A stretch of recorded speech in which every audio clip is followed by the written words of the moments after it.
Greetings, Jellyspoons, welcome back. This is the Musicals Battle Royale round number 3. You guys have been voting all week, and we have the 6 musicals that you guys are going to whittle down to 2 now. We had 20 to begin with that you guys picked on Patreon, Instagram, and Discord. We then whittled that down to 10 when you guys voted, when I put them into random pairs. We then did round 2, where I spun the wheel and put those 10 into 5 groups, and you guys picked from those what 5 you wanted to see come through to this round. However, there are 6 musicals coming through to this round because in round 1, Jesus Christ Superstar and Hadestown tied. Even though I kept the voting open for a little bit longer, more votes came through and they just kept tying. So Jesus Christ Superstar and Hadestown both made it through to round 2, which meant we had 11. So the 11th odd number, that one came through to round 3 all on its own. So which musicals won from last week? Well, I am about to tell you. My outfit may give you a very vague idea of which musical I'm going to talk about first, and this one is West Side Story. Yes, back in round 2, West Side Story won out by just a few votes actually over The Sound of Music. The book is by Arthur Lawrence. The music is by the incomparable Leonard Bernstein,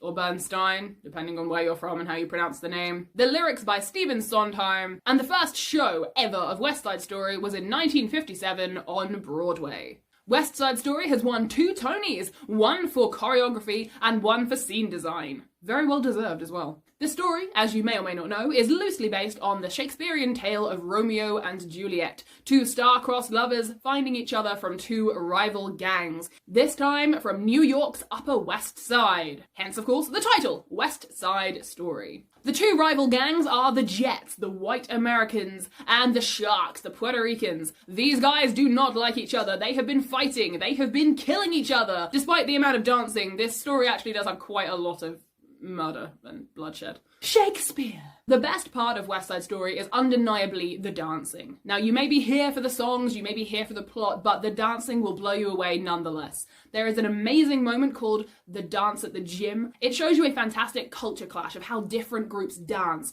and they have this huge sort of dance-off competition against each other. It's very Seven Brides for Seven Brothers, actually, thinking about it. But then there is a beautiful, magical moment where the music just dulls. It's been this really upbeat, really up-tempo, and then it slows down and everyone clears the stage as Tony, who is from the Jets, and Maria, who is from the Sharks, walk slowly in slow motion towards one another because they have just locked eyes and they start dancing. And they dance together with all these other couples, and it's a really slow, beautiful dance, and then suddenly everything comes back and the scene starts back up again with the massive ba-ba-ba-ba-da-ba. It's a really, really great scene. For the dancing, if nothing else, the dancing is amazing. I was in an entire production of West Side Story, and I still can't click properly. But I made it through the whole show somehow with my limited abilities. Also, of course, there is the movie coming out. A brand new movie version of West Side Story should be coming out this December. I am so hyped for this movie. And if it gets your vote, if you think it's one of the top musicals in the world and you want to see it go through to the final 2, vote for West Side Story in the comments below. Okay. You may notice I'll change outfits during this entire video. This is my vague attempt at a Roger. I don't have a guitar, I've only got my bass. Alright, we're gonna have to make do. And also, bassists do it deeper with their fingers.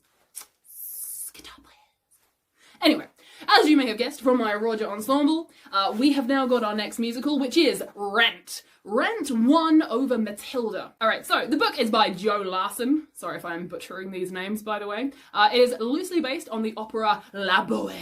Rent was first workshopped in 1993, according to my research, and then it first opened in 1996. Rent actually won the Pulitzer Prize for Drama, and it won the Tony for Best Musical. It follows a group of friends, mostly struggling artists, in the East Village of Manhattan, while the HIV and AIDS pandemic was rife. I first watched Rent, and Mimi was my favourite character. Actually, my favourite character is now Benny. That should show you how my perspective on Rent has changed. Visually, and I'm talking stage show here, Rent is, well, it's a literal trash fire, but that is the point. It is supposed to look sort of gritty and dirty and downtrodden. Nobody is happy, the rent has not been paid, their electricity is being shut off. So visually, the staging always reflects that, and it's gritty and dirty, but that is great. They have splashes of colour, which is usually about the hobbies and interests of the main characters. For example, you've got posters up somewhere before they, you know, obviously have to take them down and burn them. You've got things like guitars and stuff like that. So it's interesting how they manage to pop bits of colour into even such a sort of dismal setting. The chorus in Rent are probably the stars of the show for me. They do loads of dancing in the background. They do scene changes. They play so much of this, just the world and everything that it's set into. They play the crowd at Maureen's show. They play the members of the life support group. They play the homeless people. They just really set the scene for what we're looking at. I care more about them than the main characters. Because we've got to admit it, the main characters are not very nice people. There is a movie, if you'd like to go and watch the movie. It is different to the stage show, and I would recommend, as with everything, I would recommend watching both if you can. Totally legally find it on the internet. But obviously if you can't, then the movie is not a terrible way to at least experience this show. There is actually a very good way that you can watch Rent on YouTube right now. Just type in Rent 2019 live, you should get there. A bit like when I said go watch the intro to West Side Story, if I could get you to watch just one clip of Rent, particularly the live version of Rent, I would pick the song Will I. It is, particularly when it's done on a stage, it's heartbreaking. It's about the life support group, and they're all having their own struggles with this horrible, horrible illness that they've got. And they're singing, will I lose my dignity? Will anyone care if I do? Will anyone care if I die? And yeah, that's all you need to know. It's heartbreaking. It's horrible. It's beautiful, but it is horrible. And yeah, highly recommend. Go watch. It's great. So if you think Rent should be in the top 2 musicals that go head to head to become the best musical of all time on this channel, vote for Rent down in the comments below. On to the next one. And so we come to the third musical in round 3. The third musical you can vote for to see if it is your winner, your winning musical. And as you can possibly guess by my get-up and my flower, Hadestown. Yep, that's it. The decision was finally made. It came down to, I think, 2 votes. Yes. Hadestown officially has beaten Jesus Christ Superstar, one of my favourite musicals, but I love them both, so it's fine. It's fine. I am about to butcher this name and I'm very sorry, but the book, music and lyrics were all written by Aeneas Mitchell. I apologise for getting that name wrong, as I probably did. The first show was performed in 2006, but it was reworked in 2012, and then again just a little bit for 2016, I believe. So the show is ever so slightly different now than it was way back in 2006. There is also a video of them performing at the Tony Awards. They perform Wait For Me, I'm Coming. They performed that at the Tony Awards. Highly recommend going to watch that as well. It is freely available on YouTube. Go watch that. I think just type in Hadestown Tonys, you'll find it. So this musical follows the Greek myth of Orpheus and Eurydice, a very tragic tale where they try to escape the underworld together, but alas it has a rather tragic finale. Spoilers. If you get to watch Hadestown, be it live or through a totally legal online slammy tutorial of slamminess. However you get to watch this show, I highly recommend it because their stage is one of my favourite ways of staging a show. It is a revolving stage. They have a revolving bit. Now, it's not the whole stage, it revolves sort of in the middle, and they have a collapse bit where you can go down into the underworld. And when people come up, they come out of the hole in the ground. It's really cool. And they also have these amazing swinging lamps. If you watch the Tony Award performance, you'll see the low-hanging swinging lamps, and they just swing and they cast shadows to make it darker and more sinister, or they can cast light onto things and they rise, they fall, the cast use them, they dance around with them. I'm terrified someone's gonna get donked on the head, but so far I've never seen it happen. It's amazing. It looks visually stunning. They're all dressed in sort of minor-esque costumes as you go down into Hadestown, into the underground. Get down, this show is beautiful. You can probably guess which song I will pick if you have to watch just one song. I would probably say the Tony performance, to be fair, but it is my favourite song. It's Wait For Me. So, if you think that Hadestown deserves your vote to be the winning musical and get through to the final, then vote down in the comments below. You have 2 votes each, so you can vote for 2 musicals, or just 1 if you would like to. Vote for which 2 musicals you would like to see go through to the finals. And if I'm flying solo, at least I'm flying free. To those who'd grant me, take a message back from me. Alright, as you can probably tell, the 4th musical making its way into round 3 for your consideration is Wicked. Let's take this hat off because it's wobbling. I'm still wearing green, it's still Wicked, right? The music and lyrics were by Stephen Schwartz. Hope I pronounced that name right. The book was by Winnie Holzman. Good God, I'm butchering these names.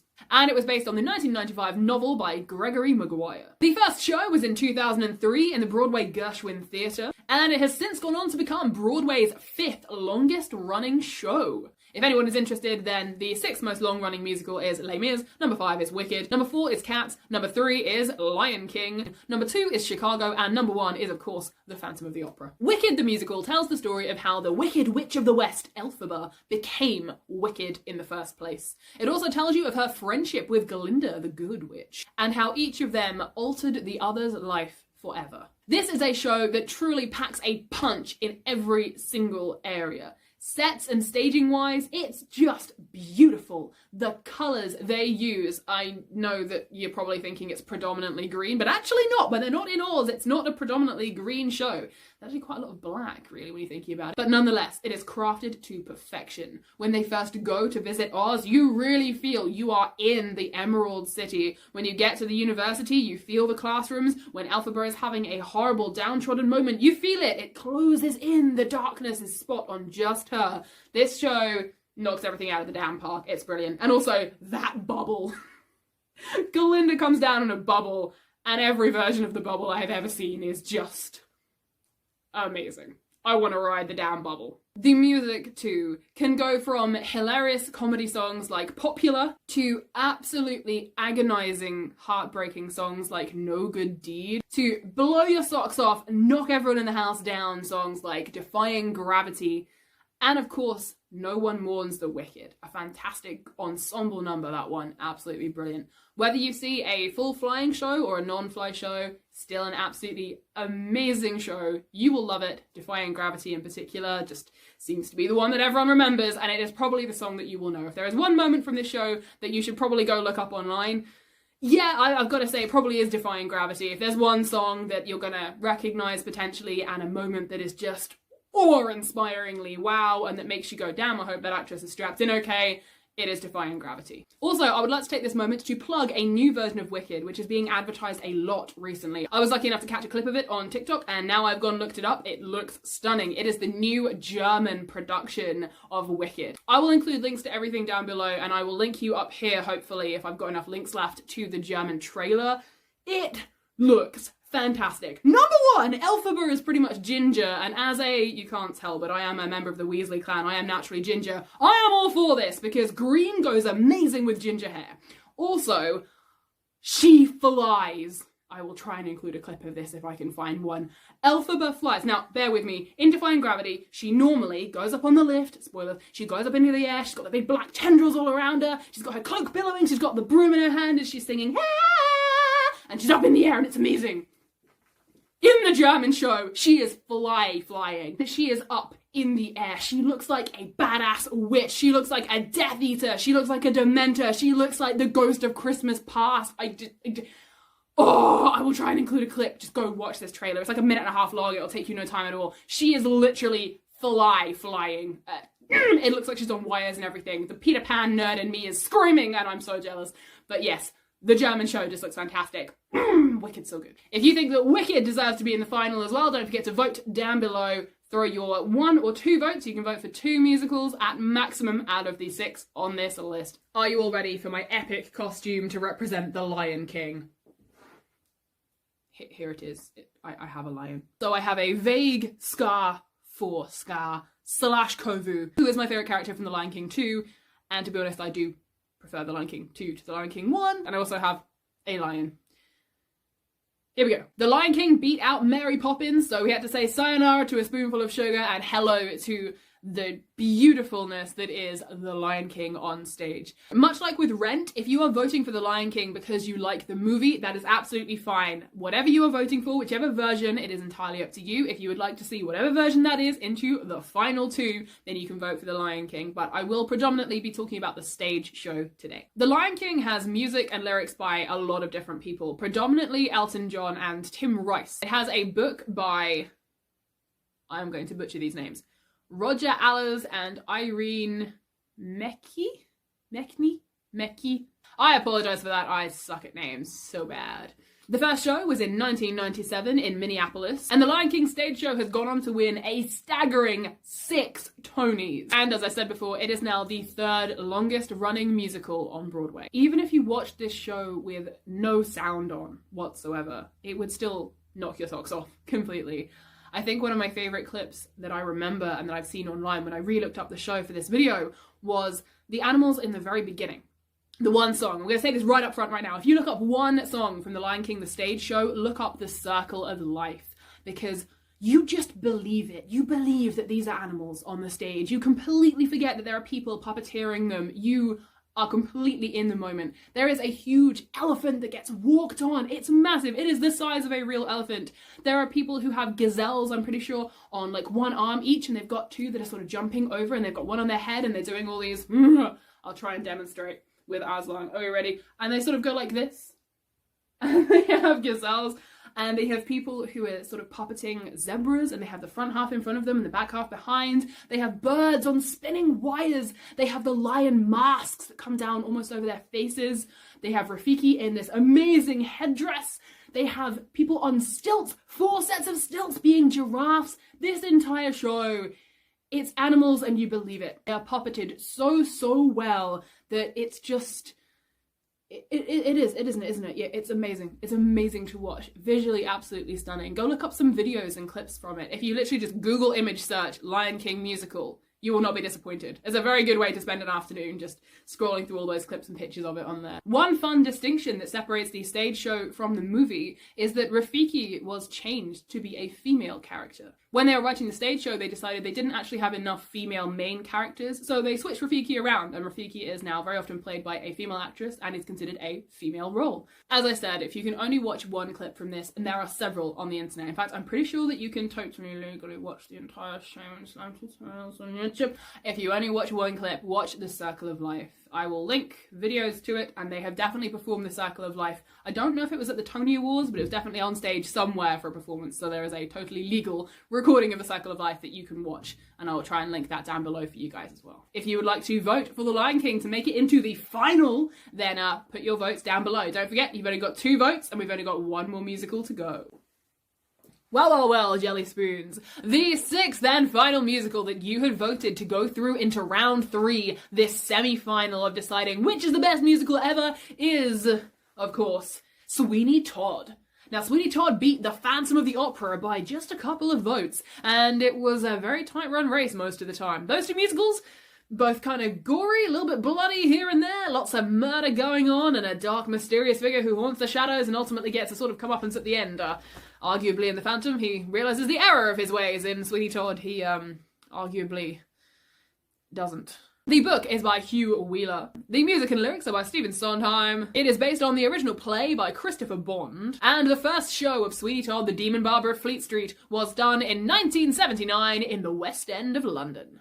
The character of Sweeney Todd first appeared in The String of Pearls, which was a Penny Dreadful serial. So the character has been around for a very long time. Also, if you're going to visit the London Dungeon, highly recommend doing so. You get to meet Sweeney Todd. It's terrifying and hilarious. Sweeney Todd, the Demon Barber of Fleet Street, has also won a Tony Award for the Best Musical, and it has won an Oliver Award for the Best New Musical as well. So clearly you guys voted very well once again. Despite it beating Phantom of the Opera, which is the longest running Broadway show, this one, Sweeney Todd, the Demon Barber of Fleet Street, still absolutely impeccable and worthy of the awards that it has won. The story follows several different characters in a grimy, dirty London. It's bloody, it is gruesome. In the stage show, there is a chair that is rigged up to tip and people go falling through the stage. Oh, fabulous. Fantastic. Some of the characters that we follow include Sweeney Todd, the new name of Benjamin Barker, a barber from London who was falsely accused of a crime by the judge and was therefore transported overseas. He has since come back seeking vengeance on the man who stole his wife and his daughter away from him. We also have the young sailor, Anthony, who has come to London with starry eyes, fully believing that this is no place like London. He is constantly upbeat despite the terrible things that are happening around him. Bless that boy. Anthony ultimately falls in love with Joanna. Joanna is, it turns out, the daughter of Sweeney Todd and his wife. She is being raised by the judge who stole her away, and eventually she falls in love with Anthony and they hatch a daring escape plan, which, spoiler alert, does work. We have many, many other characters, but the other one I will talk about briefly now is Mrs. Lovett. She is quite often people's favourite. When I have spoken to people about this show, people tend to love Mrs. Lovett. She is the self-proclaimed maker of the worst pies in London. She works out of the pie shop, which is underneath the flat where Benjamin Barker used to shave his clientele, and where Sweeney Todd completes his arm once again. She does make attempts throughout the show to convince Sweeney Todd to be with her and forget his previous life and kill more people so she can have more, well, fillings for her pies, and at the end, despite her best efforts to win him over to her side, she does, face a pretty gnarly end, actually. Oh, we also have Toby, and I want to discuss Toby, spoiler alert, because his story in the movie version of Sweeney Todd, which is the version you are most likely to have seen, is ever so slightly different to his stage show counterpart. Now, Tony is a small child who was working with a rival barber. He gets taken under Mrs. Lovett's wing, and eventually she teaches him how to make the pies. However, he becomes suspicious of Mr. Todd and what is going on, and eventually discovers Mr. Todd having killed loads and loads of people. At the very end of the movie, Toby comes up out of the sewers where he has been hiding, slices Sweeney's throat, and ends this villain's tirade. Similar sort of thing happens in the stage show, but, yeah, Toby's not so much the sort of unwilling hero in the stage show. Something's flipped in his brain, basically. This kid is unhinged, and he kills Sweeney at the end of the show, not just because it's the right thing to do, but quite possibly because he's got this bloodlust now from seeing all of this terrible, terrible stuff happen. So he slices Sweeney Todd's throat, and then starts grinding the meat machine again, and he's like, I think he's singing a nursery rhyme or something. Yeah, the kid's unhinged, the kid goes cuckoo, and I can understand why, given the context of everything that has recently happened to him, but yeah, stage show is a lot darker than the movie.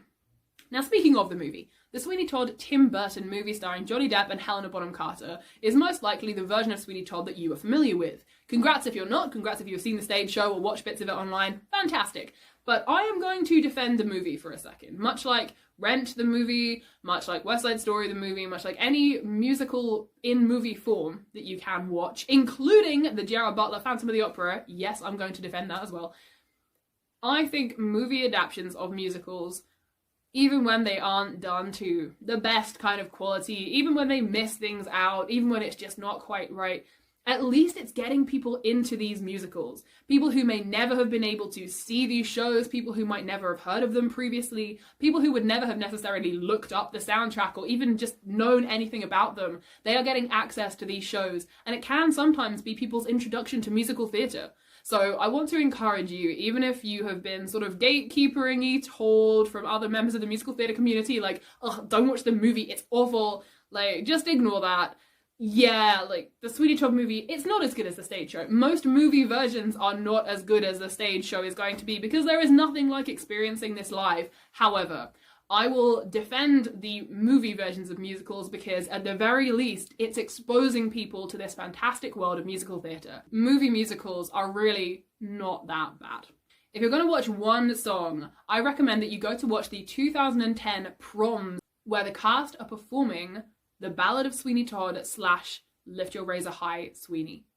Hearing the entire ensemble singing this number together is absolutely... it's one of the best songs in the whole show for me. So if you're going to watch just one clip from Sweeney Todd the Musical, I highly recommend watching the 2010 Proms, where they are singing The Ballad of Sweeney Todd. Very, very good. To recap then, we have got West Side Story, we have got The Lion King, we have got Hadestown, we have got Wicked, we have got Rent, and of course we have also got Sweeney Todd.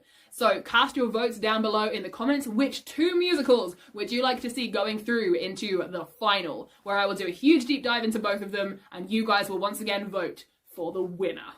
Goodbye, and I will see you in the grand final. Goodbye, Jellyspoons. Goodbye!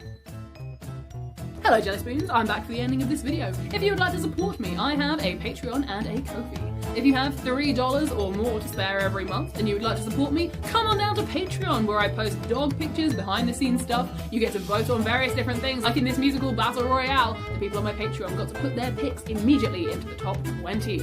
You can also vote on the cosplays I get to do, throw in your ideas and suggestions, and see my progress before anybody else in my monthly vlogs too. If you'd like to support me on Ko-fi, you can chuck me support as and when you would like to. If you're not quite ready for the monthly commitment that is absolutely fine. Also on my Ko-fi you will find my conditions page, where I do personalised in-character messages, so you can celebrate a birthday, an occasion, a Tuesday, whatever you would like, with a personalised character message. Thank you very much, Jellyspoons. Goodbye!